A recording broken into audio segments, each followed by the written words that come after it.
Muchas gracias al Grupo Parlamentario Socialista del Parlamento Europeo por invitar a mi asociación a participar en esta jornada, y voy a tratar de hablar sobre las consecuencias que tuvo la aplicación de la normativa que se aprobó en el año 1985 y por qué era y fue necesario reformarla y aprobar la Ley Orgánica del año de 3 de marzo del año 2010. La verdad es que este tema, es triste volver a tener que hablar de este tema pensando en un retroceso de una situación que nos ha costado tanto conseguir y pensábamos que a lo mejor consolidar. Cuando me puse a preparar las notas para participar en esta mesa redonda, saqué mi documentación de aborto y encontré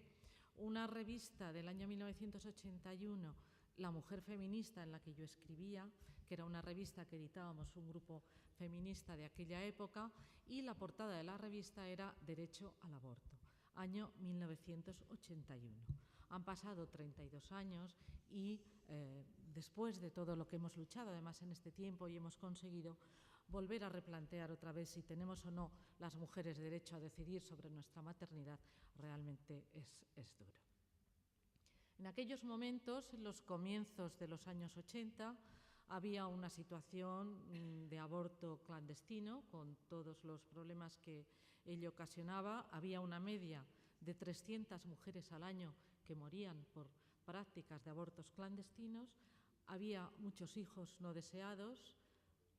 Como consecuencia de esos hijos no deseados y esa maternidad no planificada, las dificultades para las mujeres para insertarse en el mercado de trabajo eran muy tremendas, y no hablemos ya de lo que era la promoción dentro del trabajo. Y como consecuencia también de esa situación había una gran desigualdad, porque la mujer que quedaba embarazada y tenía medios económicos iba a Londres a abortar, y la que no tenía, pues tenía que acudir a la abortera, que con perejil o agujas de hacer punto, en fin, lo que todas y todos sabemos ocurría, y como consecuencia de esto aquellas muertes. El PSOE ganó las elecciones en el año 1982 y una de las primeras cosas que hizo, como por cierto, cuando volvió a ganar las elecciones en el año 2004 con la Ley Integral contra la Violencia de Género, una de las primeras cosas que se hicieron, y hay que reconocerlo y decirlo, fue aprobar en el año 83 una ley que despenalizara el aborto en 3 supuestos. Esa ley fue recurrida al Tribunal Constitucional por quienes ahora están en el Partido Popular. Y esa tramitación, como luego nos contará mi compañera de mesa, duró 2 años, hasta que el Tribunal Constitucional dictó la sentencia de 11 de abril de 1985, que en esencia vino a declarar adecuada a la Constitución la regulación que el PSOE había propuesto de despenalizar el aborto en los 3 supuestos que conocemos: violación, malformaciones fetales o riesgo de enfermedad grave para la salud física o psíquica de la mujer. Tras el momento en el que el Tribunal Constitucional dicta la sentencia, se aprobó la Ley Orgánica de 5 de junio de 1985, que vino a regular esa despenalización del aborto en esos 3 supuestos. El tiempo que transcurrió desde el año 1985 hasta los años 2000, 2004 y siguientes permitió constatar y poner de manifiesto todos los defectos de esta ley, de indicaciones, todos los defectos en su aplicación, y también la obsolescencia de la ley. La ley había quedado vieja, anticuada, comparada con toda la legislación de los países de nuestro entorno europeo. Entonces, dadas las amenazas que tenemos por parte del Partido Popular, porque ya lo puso en su programa y no lo ha olvidado, sigue diciendo que quiere modificar la ley del año 2010, pues me pareció interesante reconsiderar un poco cuáles habían sido los problemas que ha ocasionado esa legislación de indicaciones en todos los años que estuvo vigente en nuestro país. En primer lugar, era una legislación que no permitía a la mujer tomar la decisión. La mujer no podía decidir cuándo abortar, porque esa decisión tenía que ser visada por un médico, un psicólogo y, en último término, por un juez. La decisión no era nunca de la mujer proponía, pedía, pero su decisión era visada por otra persona. En segundo lugar, esa legislación de indicadores y de supuestos ocasionaba gran inseguridad jurídica tanto a las mujeres como a todos los y las profesionales que intervenían en la práctica de abortos, precisamente porque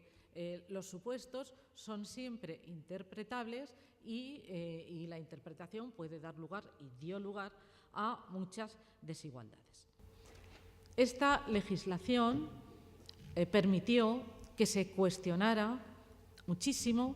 a todos los médicos y las médicas que intervenían en la práctica de abortos, muchísimo, y a todos los profesionales de la psicología que hacían los informes que pudieran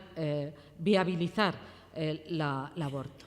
Tanto las mujeres que se sometieron a abortos como los profesionales que los practicaron recibieron todo tipo de amenazas. Recordamos las fotografías en las puertas de las clínicas, de los grupos pro vida, esperando que la gente saliera para identificarla, amenazando, etcétera, etcétera. Durante este tiempo y como consecuencia de que se cuestionaba la decisión del médico, la decisión del psicólogo de permitir la realización del aborto y como consecuencia de denuncias que se hicieron, se practicaron muchas diligencias policiales y judiciales que supusieron una violación muy grave de la intimidad de las mujeres que se habían sometido a abortos. Esa legislación, como era interpretable en qué casos concurrían los requisitos y en qué casos no, dio lugar a muchas desigualdades, porque dependía de en qué sitio se planteara el aborto, pues se decía que sí, que se estaba incurso dentro de uno de los supuestos, o si se planteaba en otro lugar, se dijera que no, lo cual daba lugar a inseguridad y a desigualdad.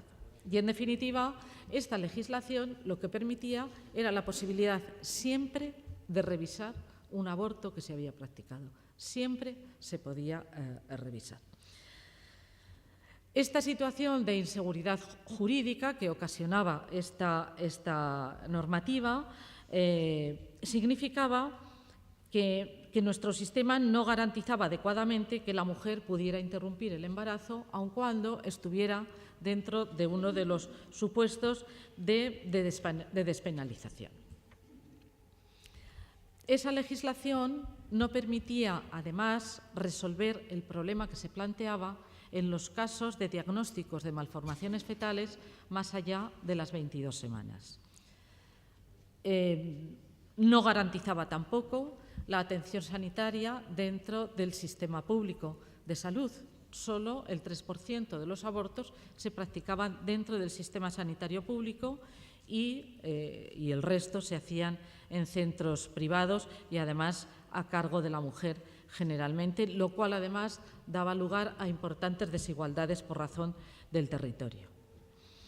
La legislación de indicaciones dio lugar a una vulneración muy grave de las historias clínicas de las mujeres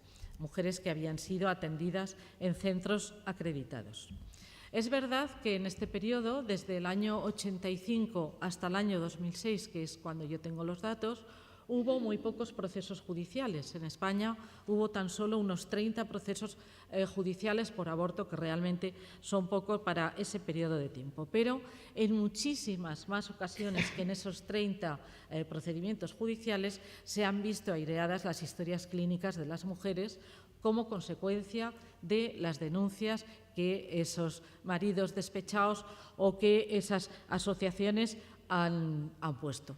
Recordamos todo el mundo las denuncias en Madrid, no hace muchos años, contra la clínica Isadora o las de Barcelona contra las clínicas Morín. En Madrid, en concreto, hubo muchísimas intervenciones de la Guardia Civil que interrogó a muchísimas mujeres cuyas fichas habían encontrado, con unos interrogatorios, además, muy osados, permitiéndose interrogar incluso acerca de la causa, los motivos, las razones que habían tenido para abortar. En todos esos casos se conculcó el derecho de las mujeres a la protección de su intimidad, derecho que está protegido constitucionalmente y también por la Ley General de Sanidad. Aquella legislación permitió también una interpretación laxa de uno de los supuestos, que era el supuesto de enfermedad grave para la mujer, lo que dio lugar en algún caso a ciertos abusos, y eso a nadie beneficiaba, porque cuanto más laxa es la aplicación de una ley, menos garantías y menos seguridad jurídica ocasiona. Por tanto, esto también era necesario modificarlo. Y además, el aborto en nuestro país continuaba siendo un delito en todos los casos, salvo en los 3 supuestos que habían sido despenalizados. Este era el panorama que existía y el movimiento feminista reivindicábamos una ley de plazos junto con un sistema de indicaciones, o lo que es un sistema mixto, que permitiera situarnos al nivel del entorno europeo, porque así como en otras materias la legislación española estábamos a la cabeza de Europa, por ejemplo, en materia de lucha contra la violencia de género, éramos y somos ejemplo en muchos países, o incluso la ley de igualdad es una ley pionera, la ley de nuestro país, en materia de reconocimiento del derecho de la mujer a decidir sobre su propio cuerpo y a planificar su maternidad, estábamos ciertamente a la cola de Europa. La interrupción voluntaria del embarazo estaba despenalizada en la mayoría de los países de la Unión Europea. En la mayoría de los países tienen una ley de plazos y en la mayoría también, además de los plazos, existen unas causas específicas que permiten abortar con posterioridad cuando existe riesgo para la vida de la mujer o existen malformaciones fetales. Pero es que además de esa inseguridad jurídica, además de ese entorno europeo que tenía legislación bien diferente y mucho más avanzada que la nuestra, España tenía contraídos determinados compromisos internacionales que debía cumplir en materia de reconocimiento de derecho de la mujer a su sexualidad y a su salud sexual y reproductiva. España suscribió la Plataforma de Acción de Beijing en el año 1995, que reconoce ese derecho de las mujeres a ejercer el control y a decidir sobre su propio cuerpo. España forma parte también del Consejo de Europa, me parece que ya se ha dicho antes, que aprobó una resolución en el mes de abril del año 2008 que también insta a los países miembros a dotarse de un sistema de aborto sin riesgo y legal en toda Europa. De los 47 países que integran el Consejo de Europa, 32 países, antes de aprobarse nuestra ley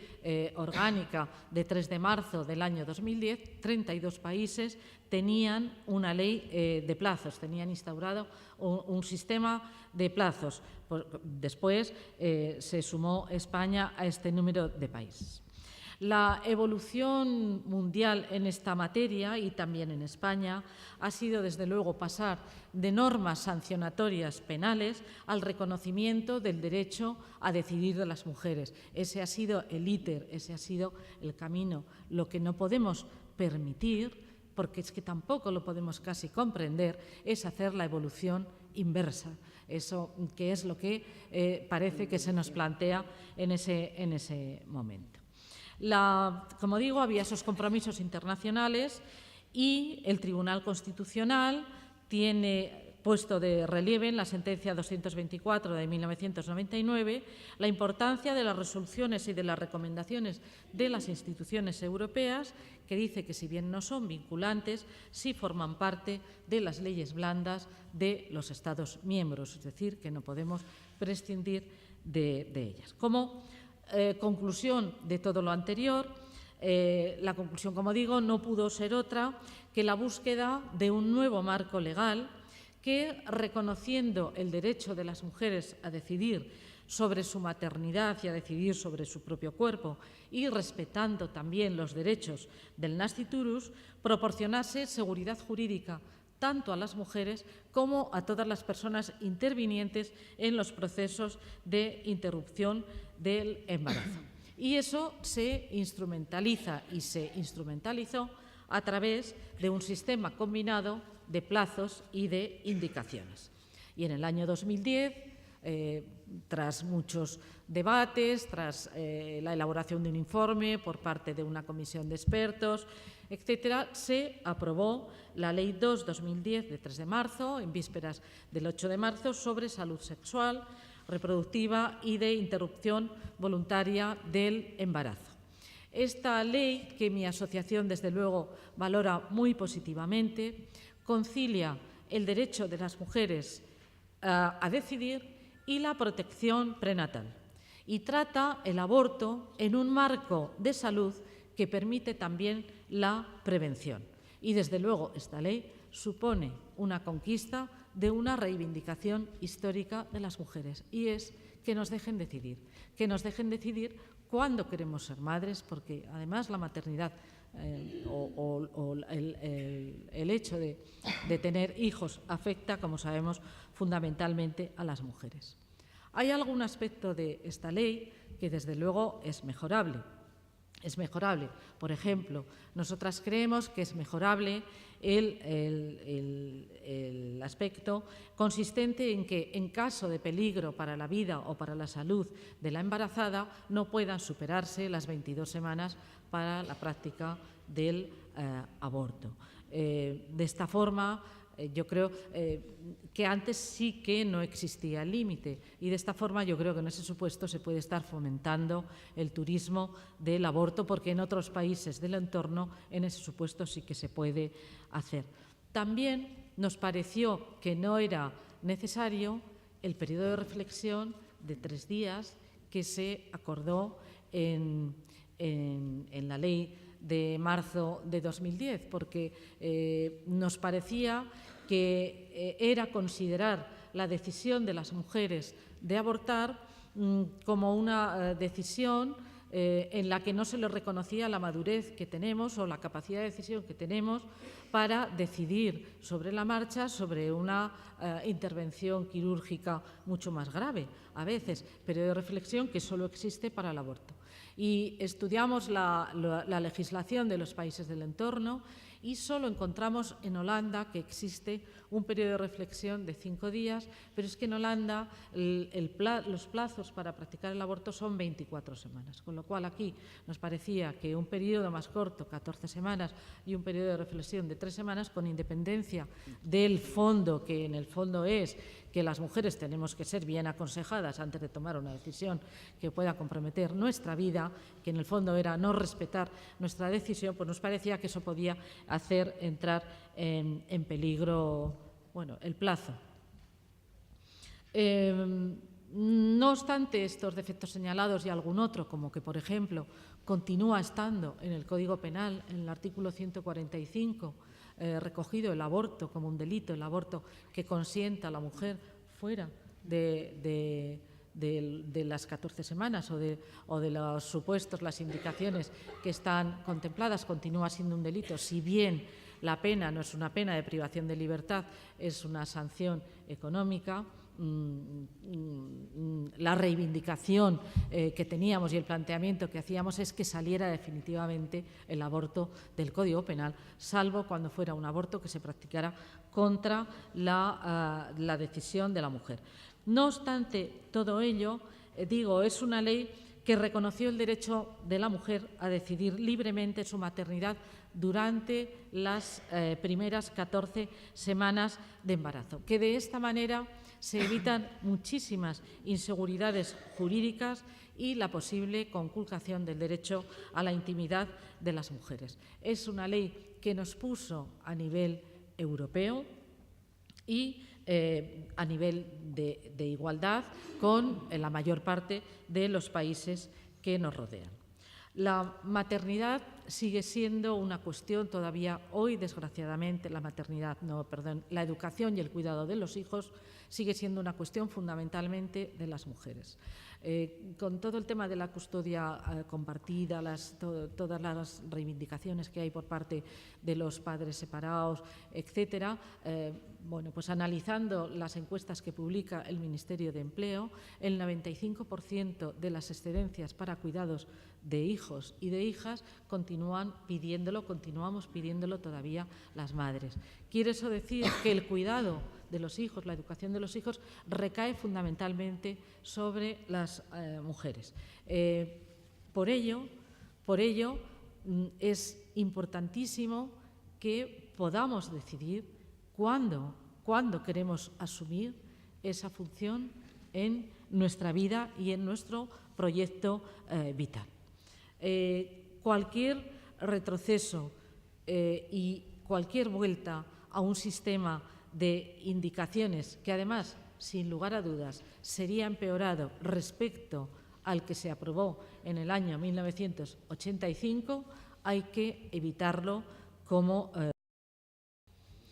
no debemos olvidar que está pendiente de dictarse todavía la sentencia del Tribunal Constitucional que el Partido Popular interpuso contra la ley de 3 de marzo del año 2010. Y no podemos perder de vista que el ponente de esa sentencia en el Tribunal Constitucional es el señor Ollero, que es una persona que se ha caracterizado por ser poco prudente en sus manifestaciones contra el derecho de las mujeres a poder decidir sobre la interrupción voluntaria del embarazo. Es, creo recordar, profesor o catedrático de Filosofía del Derecho y en esto se ha posicionado hace muchos años y muy claramente contra. Desde el punto de vista, yo creo que de la honestidad personal y para no perjudicar al Tribunal Constitucional, esta persona debería haberse abstenido de conocer de este recurso y no hacer la ponencia. Con lo cual, pues vamos a esperar primero que las cosas no vayan por malos derroteros, que el Tribunal Constitucional no le haga el papel al Parlamento y vamos a esperar que, como se ha dicho esta mañana, la inmensa mayoría de la población española estamos de acuerdo en respetar que las mujeres puedan decidir cuándo quieren continuar adelante o no con su maternidad y que, por tanto, esta ley, la amenaza, no se convierta en una realidad y, en caso de que sea así fuera, yo creo que es un reto que tenemos todas y todos los que estamos aquí de volver a salir a la calle y volver a reivindicar algo que creemos que no nos pueden quitar. De todas maneras, hay una cosa que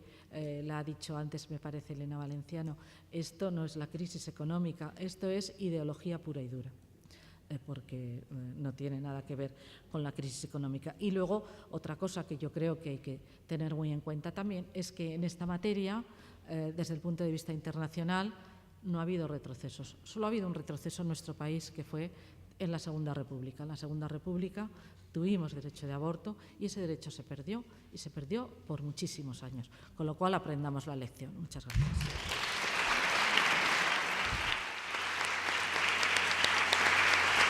Muchas gracias.